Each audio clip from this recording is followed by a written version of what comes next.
મોરવા હડફ તાલુકાના ખાબડા ગામના 1 વર્ષના બાળકને શંકાસ્પદ ચાંદીપુરા વાયરસના લક્ષણો જણાતા વધુ સારવાર માટે વડોદરા એસએસજીમાં ખસેડાયો છે।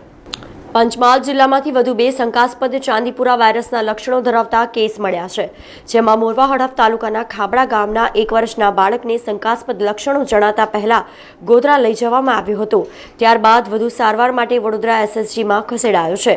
આ બાળકમાં ખેંચ, તાવ, ઉલટી અને ઝાડાના લક્ષણો જોવા મળ્યા હતા, જેથી તેના જરૂરી સેમ્પલ પરીક્ષણ માટે મોકલવામાં આવ્યા છે।